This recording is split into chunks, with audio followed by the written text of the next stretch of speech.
Hi అండి, నేను మీ Chandrika. Welcome back to ask kitchen wonders. ఈరోజు మన కిచెన్లో ఒక టేస్టీ హెల్దీ కారప్పొడి రెసిపీ అయితే చూపిస్తున్నానండి. డైలీ ఒక్క స్పూని ఈ పొడి తింటే చాలు, మనకి కావాల్సిన అన్ని లాభాలు ఈ పొడిలోనే దొరికేస్తాయి అన్నమాట. అంత బాగుంటుంది. ఎవరికైనా జుట్టు రాలే సమస్య ఉన్నా, అలాగే డయాబెటీస్ ఉన్నా, అలాగే బరువు తగ్గాలనుకున్న వాళ్ళు డెఫినెట్గా ప్రిపేర్ చేయండి ఈ పొడిని. మరి హెల్దీ టేస్టీ అయిన కారపొడి రెసిపీని ఎలా చేసుకోవాలో ఈరోజు మన వీడియోలో చూసేద్దాము. ఫస్ట్ దానికోసం ఒక కడాయి తీసుకోండి. కడాయిలోకి ఒక పావు కప్పు దాకా అవిసె గింజలు వేసుకోండి. ఈ అవిసె గింజల్ని ఒక 3 నిమిషాల పాటు బాగా చిటపటలాడేలా అవిసె గింజల్ని లో ఫ్లేమ్లో పెట్టుకొని బాగా వేయించుకోండి. లో ఫ్లేమ్లో పెట్టి అవిసె గింజల్ని దోరగా వేగనివ్వండి. హై ఫ్లేమ్లో పెట్టేస్తే మనకి మాడిపోతాయి అన్నమాట. టేస్ట్ అంత బాగోదు. చూడండి, చిటపటలాడేలాగా ఇలా వేయించుకుంటే సరిపోతుంది. ఇప్పుడు ఈ అవిసె గింజల్ని ఒక ప్లేట్లోకి తీసేద్దాము. తీసేసి మళ్ళీ అదే కడాయిలోకి మనం మిగతా ఇంగ్రీడియంట్స్ అయితే యాడ్ చేసుకుందాము. మళ్ళీ అదే కడాయిలోకి 1 టేబుల్ స్పూన్ దాకా శనగపప్పు వేసుకోండి పచ్చిది. అలాగే 1 టీ స్పూన్ దాకా మినపప్పు, అలాగే 1 టేబుల్ స్పూన్ దాకా ధనియాలు, అలాగే 1 టీ స్పూన్ దాకా జీలకర్ర వేసుకోండి. అలాగే పావు టీ స్పూన్ దాకా మెంతులు వేసుకోండి. ఇప్పుడు ఈ దినుసులన్నీ మీడియం ఫ్లేమ్లో పెట్టుకొని కనీసం ఒక 3 నిమిషాల పాటు కాస్త దోరగా వేయించండి. మాడిపోనివ్వకుండా. చూడండి, ఈ రంగులోకి వచ్చాక సరిపోతుందన్నమాట. అంతకన్నా ఎక్కువగా వేయించిన అవసరం లేదు. ఇప్పుడు ఈ పప్పులన్నీ కూడా ముందుగా మనం అవిసె గింజలు తీసుకున్నాం కదా, అదే ప్లేట్లోకి తీసేసేయండి. ఇప్పుడు దీంట్లోకి 1 టీ స్పూన్ దాకా ఆయిల్ వేసుకోండి. అంటే 1 టేబుల్ స్పూన్ దాకా ఆయిల్ పడుతుందన్నమాట. ఇప్పుడు దీంట్లోకి కారపొడి కారం కోసం 6 లేదా ఒక 8 వరకు ఎండుమిర్చి వేసుకోండి. ఈ ఎండుమిర్చిని 1 నిమిషం పాటు చక్కగా ఇలా దోరగా వేగనివ్వండి. ఎండుమిర్చి వేయించేటప్పుడు కాస్త దూరంగా ఉండి వేయించండి, లేకపోతే పేలుతాయి అన్నమాట. ఇలా కొద్దిగా వేగిన తర్వాత 3 కప్పుల దాకా కరివేపాకును తీసుకోండి. కరివేపాకు ముందు రోజే మనం కడిగేసి నీట్గా ఒక క్లాత్ మీద ఆరేసుకుంటే తడి లేకుండా ఉంటుంది కాబట్టి చక్కగా కరివేపాకుని ఇలా తీసుకొని వేసుకోవాలి. ఇక్కడ మనం తీసుకున్న క్వాంటిటీ 3 కప్పుల దాకా కరివేపాకు తీసుకోవాలి. ఈ కరివేపాకు ఎండుమిర్చితో పాటు క్రిస్పీగా వేయించుకోవాలండి.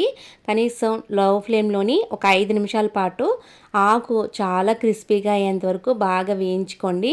హై ఫ్లేమ్లో పెట్టకుండా లో ఫ్లేమ్లో చక్కగా ఇలా వేయించుకోవాలి. చూడండి, ఇక్కడ నేను చూపిస్తున్నాను కదా, ఆకు అయితే చక్కగా మనకి ఇలా వేగిపోయింది కదా. ఇలా పట్టుకుంటే కొంచెం ఇలా ఉండాలన్నమాట. ఇలా ఉంటే ఆకు అనేది పర్ఫెక్ట్గా వేగినట్టే. ఇప్పుడు వీటన్నిటిని దినుసులైనా కరివేపాకైనా పూర్తిగా చల్లారేంత వరకు పక్కన పెట్టేసేయండి. ఇప్పుడు ఒక మిక్సీ జార్ తీసుకోండి. ఇప్పుడు మిక్సీ జార్లోకి ఒక 10 లేదా ఒక 12 దాకా వెల్లుల్లి రెబ్బలు తీసుకోండి. వెల్లుల్లి రెబ్బలు పొట్టుతో సహా వేసేసి వీటిని కోర్స్గా గ్రైండ్ చేయండి. ఇక్కడ నేను వీడియో క్లిప్లో చూపిస్తున్నట్టు వెల్లుల్లి రెబ్బల్ని ఇలా గ్రైండ్ చేసుకోవాలి. కచ్చాపచ్చగా దీన్ని గ్రైండ్ చేశాక ఒక పక్కకు తీసేసి ఒక గిన్నెలోకి వేసేసుకోండి. వెల్లుల్లి రెబ్బలు తీసేసి పక్కన పెట్టుకోవాలండి, లేకపోతే మనం గ్రైండ్ చేసేటప్పుడు మొత్తం కూడా తడి తడిగా అయిపోతుంది కాబట్టి ముందుగానే వెల్లుల్లిని చక్కగా ఇలా గ్రైండ్ చేసేసి పక్కన పెట్టండి.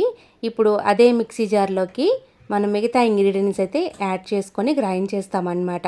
ఇప్పుడు వెల్లుల్లి పేస్ట్ని పక్కన పెట్టాక ముందుగా మనం దినుసుల్ని వేయించుకొని పక్కన పెట్టుకున్నాం కదండి, అవిసె గింజల్ని పప్పుల్ని ముందుగా వేసేసేయండి. వేసిన తర్వాత వీటిని పల్స్ మోడ్లో గ్రైండ్ చేసుకుంటే పౌడర్లా వస్తుందన్నమాట. చక్కగా ఇక్కడ నేను వీడియో క్లిప్లో చూపిస్తున్నట్టు పొడి మొత్తాన్ని కూడా ఇలా గ్రైండ్ చేసుకోండి. చూడండి, ఇక్కడ నేను చూపిస్తున్నాను కదా, ఇలా పౌడర్ అనేది ఎక్కడ కూడా అవిసె గింజలు లేకుండా పర్ఫెక్ట్గా ఇలా పౌడరు చక్కగా ఇలా గ్రైండ్ చేసుకోండి. ఇప్పుడు మిగతా ఇంగ్రీడియంట్స్ అయితే ఇందులోకి యాడ్ చేసుకుందాము. ఇలా మెత్తగా పప్పులన్నీ గ్రైండ్ చేసిన తర్వాత ముందుగా మనం వేయించిన కరివేపాకు ఎండుమిర్చిని కూడా దీంట్లోకి వేసుకోవాలి. వేసేసి మొత్తం ఒకేసారి బాగా బ్లెండ్ చేసుకోవాలి. మనం వేసిన ఇంగ్రీడియంట్స్లోని ఎక్కడా కూడా తడి లేకుండా చూసుకోండి, లేదంటే ఎక్కువ రోజులు నిల్వ ఉండదన్నమాట. నేనైతే ఒక 10-15 రోజుల వరకు సరిపడేలా చేస్తానన్నమాట. ఇప్పుడు మనం తీసుకున్న క్వాంటిటీకి ఒక 10 రోజుల వరకు హ్యాపీగా తినేసేయచ్చు.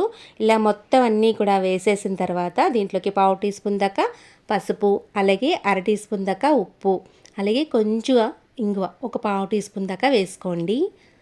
ఇప్పుడు ఒకేసారి మెత్తగా దీన్ని బ్లెండ్ చేయండి. వీలైనంత మెత్తగా పౌడర్ లాగా దీన్ని గ్రైండ్ చేసుకోవాలి.